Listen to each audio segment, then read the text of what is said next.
Hey guys, Coach James here with Vital Metabolic at my studio, Locomotion Athletics in San Diego, California.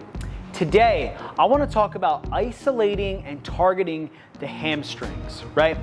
So a lot of times when we want to do isolation work, you may go to the gym, conventional gym, and you're going to see the lying hamstring curl, seated hamstring curl, things like that, right?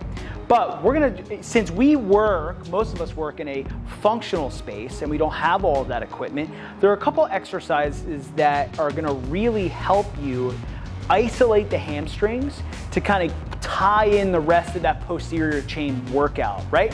We talk about the RDLs, talk about the deadlifts, talk about all those things. Okay, this is kind of like a finisher to really target those hamstrings, which are so vital for vitality and sports performance, right?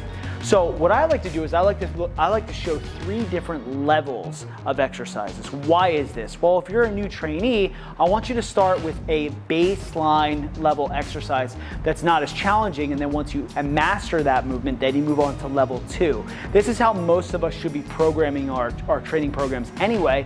So when you get a new client in, if you're a coach, you can throttle them up or throttle them down. Okay, so number 1 is going to be a standard hip bridge, okay, using a bench, right?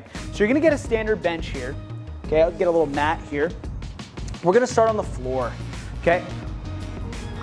Lying down on the floor like this.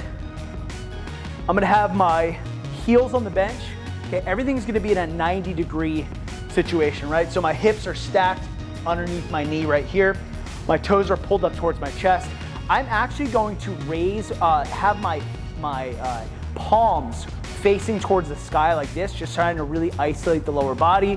I'm gonna bridge up, okay, again, squeezing and driving down at that bench, really activating the hamstrings here, and then back down, okay, right? So we're really disengaging a lot of this, but, okay, from our upper body, torso, and we're just driving it down into those hamstrings. And again, you wanna have your brain go all the way down and really squeeze at the top.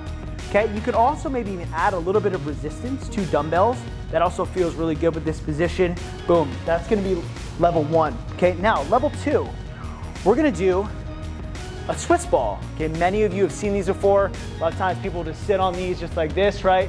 Most of you have seen this piece of equipment, but we're gonna use it for hamstring curls. Okay, so now the movement changes just a little bit, because not only are we doing a bridge, we're also gonna be doing a curl.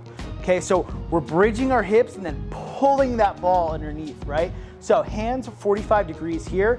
I'm bridging, so glutes engaged, curling. And then what I'm going to do is keep my hips off the ground, boom, just like this. Pulling again, engaging as much as you can. And probably hit this for about 10 to 15 reps, okay? If you're more advanced, we can then go into a single leg exercise. If we can even add a little bit of explosiveness and power into that as well for single leg. That's very advanced, okay? So that's gonna be level 2.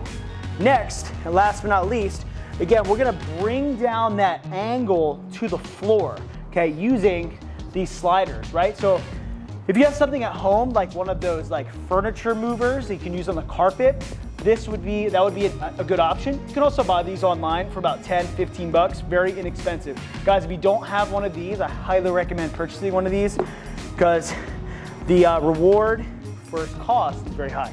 Okay, so last but not least, we're gonna be here again. Same situation, guys, where our hands are 45 degrees. I'm getting engaged in my abs here. Up, squeeze, same situation, but because my body is lower, that intensity is gonna be jacked up. Boom, boom, squeeze. Not too much arch in the lower back, keeping our abs engaged. Boom, boom. Now, if you really want to step it up, you can even go into a single leg. Okay, be careful though, you just want to really cramp out your hamstrings, right? So guys, if you're looking for a couple or 3 exercises to really isolate those hamstrings, and you don't have a lying hamstring curl machine or seated, you don't need any of that. You can go glider, that's a level 3. Level 2 right here, or you could do a bench, okay? That's level 1, right? Guys, enjoy this one, take care of those hamstrings, and we'll see you soon.